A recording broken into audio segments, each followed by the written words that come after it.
Well, welcome, Rachel. Sorry, I need Yeah, to. You're going to be talking about memories and munch, aren't you? It that's right. sounds a great title. I'm interested to hear all about it. I'll let you introduce yourself. I'm Rachel Lewis, and I'm a life story writer who's been writing life stories now for about a good 10 years. Traditionally, I started off doing one-to-one books for people and then moved into doing kind of community stories. So, working with older people. I worked with Age UK Surrey and developed a life story program with them. I've also done work in dementia care settings and basically collecting people's life stories as a therapeutic tool for person-centered care later on in life. And I met the lovely Mary, who's in the picture there on the right-hand side, at an Action Hampshire event, which was for social entrepreneurs, because Mary does community nutritional workshops. So she works with a wide range of people, with kids after school clubs, but she also does a lot of work with older people. Um, and there she found that she was coming across more and more food stories as part of the work that she was doing. In the middle there is our volunteers, so they help run the projects when we're doing Memories and Munch. So it's a nice group of people to work with. So as I mentioned, she's kind of on the nutrition and the kind of the food-based side of things. I'm on the life story side of the things. And she said to me, I'm doing these workshops and the discussions just seem to, people start talking then about their experiences of food and what's important to them. And that really tied in with my experience of doing people's life stories. So for example, the picture there in the middle, this was featured in a book that I did where the granddad showed the granddaughter how to make a pie that had been, it was a corned beef pie that had been in the family for generations. And, they had this big meal that he passed on the recipe to her. Um, People also love talking about food stories in terms of things like, as you can, the bottom slide there, the Arctic roll and school dinners and buckets of custard and lumpy custard. And it's just something that people love talking about when they're doing life stories. So that kind of, there's the reminiscence, but there's also kind of quite personal stories or religious stories around food and how they're incorporated into kind of major celebrations in people's lives. Food plays a really big part. So Mary said, well, can we combine the two so that we're getting people to um, use those stories on a kind of a nutritional journey that we can utilize that, because I think it was lovely to have the opportunity to hear Gladys and Aisha earlier today talking about all the statistics around malnutrition in older people. And um, it's certainly something that we were kind of aware of, but I suppose we were coming at it more from, these are things we've noticed in our work. That, I often, when I'm doing life story work with people, they'll, oh, what are you having for dinner? Well, it's not much point cooking for one, or, oh, I'm just going to get a ready meal in, or so it was something that I'd come across in the practice of my work. And obviously Mary had got a much more kind of in-depth experience of that. But it's been really great today to hear from the academics and from people who are doing kind of really, really great research in the area, just kind of the scale of the problem and kind of looking at areas that they can do that, like the Tomato Project in care homes. But this is something that we do in communities, combining storytelling, cooking, and shared meals. So obviously the why as to we're doing it, the great report that you've produced. I won't go into all of that because obviously you're the experts, and there's been lots of talk today about the statistics and the need to kind of engage in this area. So this is what we do. So we invite participants to share food memories and recipes. So there's a poster goes up in we've done them at housing associations, day centres, and saying we're going to create a community cookbook. So bring in your recipes, your food stories, who gave you the recipe, why it's important to you, why it's part of your life.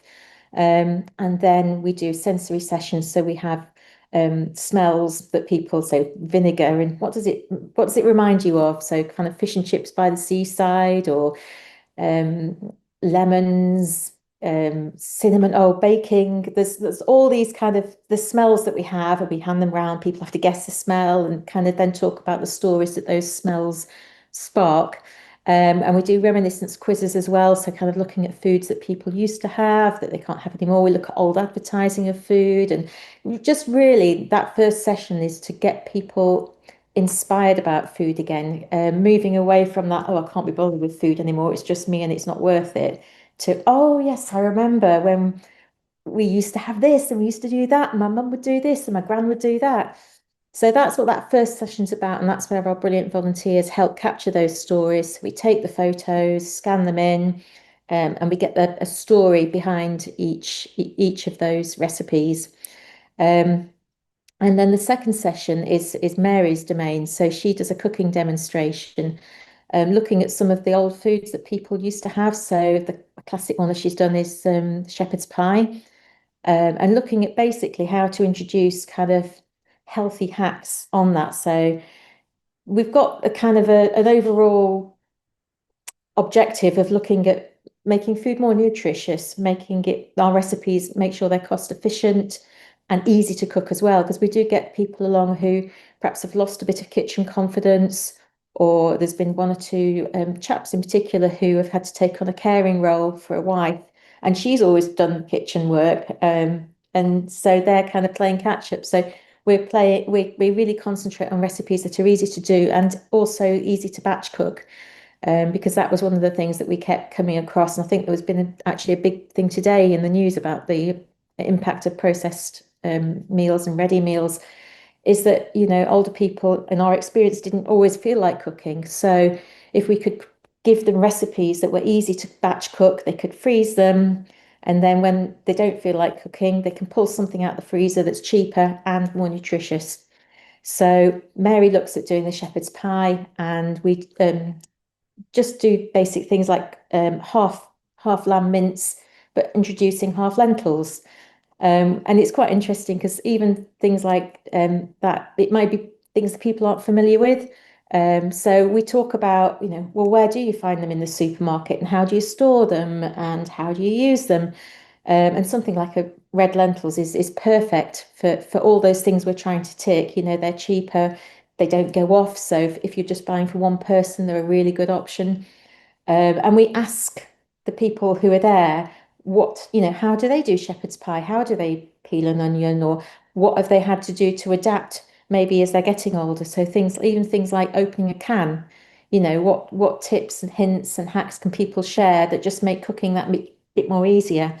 We look at replacing the gravy base for a tomato base, so there's less sodium. Not seasoning it so much with salt. We also do recipes that look at introducing more flavors. So we do a potato curry that's, again, a lot of the people that we've had in our groups kind of shudder at the thought of curry, that it's going to be really hot and spicy, but we kind of show them it doesn't have to be, it can be just really more flavoursome. So as their taste buds are getting kind of a little duller, that they can still get that hit of flavour without adding lots of salt.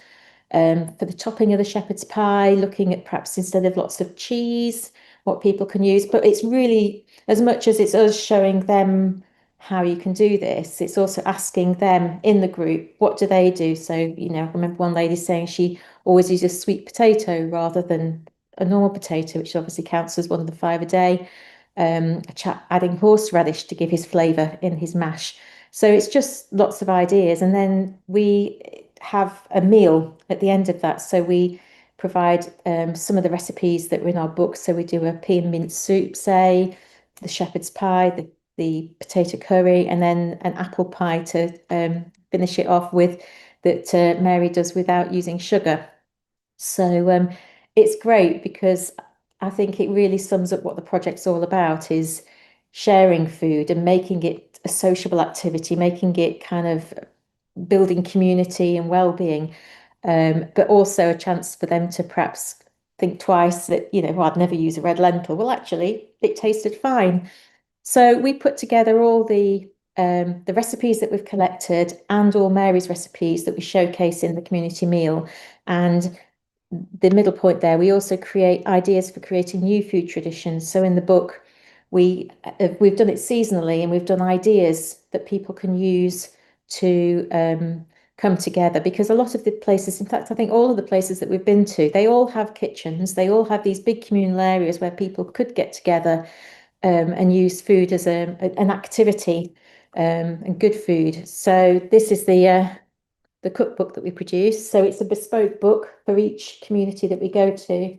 So they get their own recipes with their own photos, kind of a little bit of historical information about the information about the recipe that they've supplied. The middle section is the ideas for things to do, and at the back it's got all Mary's recipes on that. And we also do a little postcard so they can like to stick on the fridge or to send to friends. Guess what? Today I tried red lentils and they weren't too bad.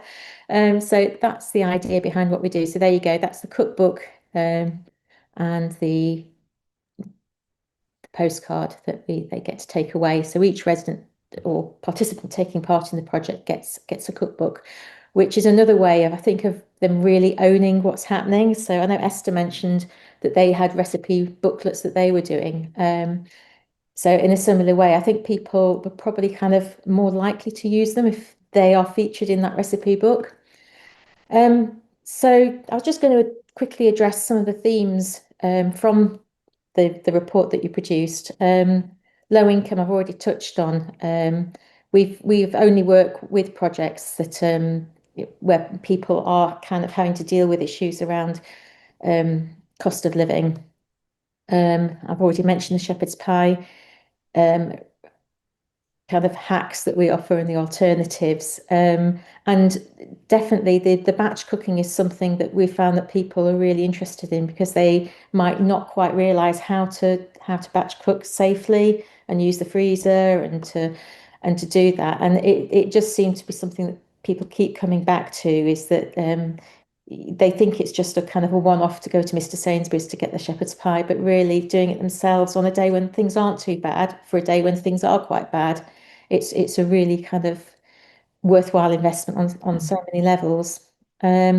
Social isolation and appetite is kind of, I suppose, from my background as a life story writer, is what I've particularly noticed. So this was a photograph from a project that we did in Winchester, and it was great because Roy, who was in the photo there, he was telling everybody about his days when he'd lived in Spain, and he learned how to cook paella. And then by the end of the project they were talking about, well, let's do a group meal, and Roy can do paella, and Brenda can bring her mince pies, and this kind of way of just reigniting interest in food, and relating it to people's identities, and them being able to kind of share a little bit of their story, as well as finding connections with things like looking at old recipe books and the old advertising. Everybody's got a custard story about school dinners or Auntie Sylvia's Sunday lunches that always were unbearable to get through. So it's just really bringing a bit of fun back into the kind of the way they look at food, and that's a really big part of it for us. I've already mentioned the confidence and capability, and it really is something that we try to kind of, not just Mary standing there saying, this is how you do it, and this is what you should be eating. It's asking people how they do it, how they find it useful, because also our confidence in the kitchen, I think, does change as there are mobility issues, or there's a whole host of reasons as to why people might find that more challenging. And discussing where to source ingredients, and things that can use leftovers. So if it's just an older person living on their own and they buy a huge bag of potatoes, with the best will in the world, they're not going to last probably the length of time that they need to for that person to use it. So looking at recipes that use leftovers that can be then frozen, and ways of storing it. So that's one of the big things. And community, as I mentioned, I think it's just such a wasted opportunity, where they have these amazing spaces. And a lot of the feedback we've had is that pre-COVID, people were meeting over food, they were doing things together, were and food was a kind of a really important element of that. And particularly in the housing association places that we've worked, they will have quite limited cooking facilities as well. It might just be a stovetop. They might not have an oven. So it's kind of in trying to encourage people to get together to cook. And it might be that somebody, I remember one lady saying, "Oh, I can't take part. I don't know how to cook. I just bake." And for some reason, she thought that, it's completely different things, that baking wasn't the same as cooking. But we were trying to kind of encourage, well, why don't you do some baking, they do some cooking, and bring it all together. So that's a big part of it. And I suppose from the life story side of it, the emotional, it's for me as a life story writer, I kind of think it's kind of life story light. It's not, when I do life story books, it'll be perhaps, 26, 56 pages about that person's life. So here they're only getting 1 or 2 pages. So I was a bit skeptical about how people would take that, but Betty, who I have featured here, she was absolutely chuffed to bits. She was saying, what a beautiful way to honour my gran. And the lady from the day centre said she was carrying it round and showing everybody who would look, this is my gran, this is my mum, this is our recipe. So I think it does just help people engage with food again, but also kind of helps them reconnect with their food history, and what's been important to them. Which, although some of the recipes aren't the most healthy recipes going, I think it's important to kind of look at a balanced diet, and certainly all of Mary's recipes are very nutritious. And the point of the cooking session that we do is to looking at how you could take something like Betty's cauliflower gratin and perhaps make it a little bit healthier here and there. So just showing people how to make those little changes without taking away the joy of remembering the old family dishes. And that's a big part of it. So these are the things that we're aiming to do with the project. So obviously improving health, and healthier eating habits, the social isolation and loneliness, and certainly the group. It's a great activity. It brings everybody together. It's very social. The community integration, social cohesion. We haven't yet had a chance to do many projects with people from different cultural backgrounds, but this project would be perfect for kind of capturing those from different ethnic backgrounds. The independent living, that we're just building skills, as I mentioned. So those are and the emotional well-being. So obviously those are all things, this is some of the feedback that we've had. And it doesn't often, there's a kind of a mix of people learning new things, but also just people being reminded of old things. And it's just that kind of re-inspiration around what they could do or what they used to do. And I think also challenging that just because it's them now and they don't have a family of kids and things to cook, it's still worth doing. And it's still, for particularly with all the statistics around malnutrition and dehydration, it is important to kind of keep up with these things. So yes, these were you asked for 3 learning outcomes that hopefully people could get from the talk. So hopefully you've understood a little bit more about how food memory and storytelling can improve appetite and well-being. The value of co-production, because I think that's really at the heart of what we do in these community programs. It's not just kind of telling people what they should be doing. And it's quite interesting as well, because we get told quite a lot about what we're doing wrong as the younger generation. People share stories of Sunday lunches where, dad would go to the allotment and dig up the potatoes for that roast, and mum would be doing the chicken, and every bit of the bird was used. It's not like now where you only buy chicken breasts and the rest of it nobody bothers with. So it's a great opportunity for kind of an exchange of ideas around nutrition and how things were and how things are and how we want things to be in the future. So yes, if anybody has any kind of thoughts on collaborating or using this kind of project to integrate into malnutrition prevention work, then please do get in touch. And thank you for the the opportunity to present. Thank you. It's been really interesting, and I can just see how it just. Oh, am I on mute? I can just see how it works. I particularly like the corned beef pie story and all about granddads because they're so important in our lives, aren't they? And Absolutely, people yeah. always remember that. And again, you mentioned the struggles of older men. We Mm. need to really keep this top of our priority to really find how we can make men feel more able Yeah, I when think in it that comes social to. setting as well, Mm. you know, if like with Roy and his paella, you know, that he was basking in the kind of, oh yeah, this is what I can do. And everybody, I think there's no reason that, you know, all our top chefs are men, well, not all of them, but there's a Yes. fair degree of men can cook and men can cook really well. And it may just be that they've not had that I think opportunity. so. And confidence is a big thing, isn't it? As we Yeah, age, as you say, we lose our confidence. yeah. And sometimes we need that little bit of a support. Yeah, and Well, certainly thank you, the Rachel. contributors of you know, we've had quite a lot of contributors as well, remembering their stories of what they've done, and it's interesting that they keep those recipes alive that they learned from mum or Yes. gran, or so it's a lovely way of inspiring people around food.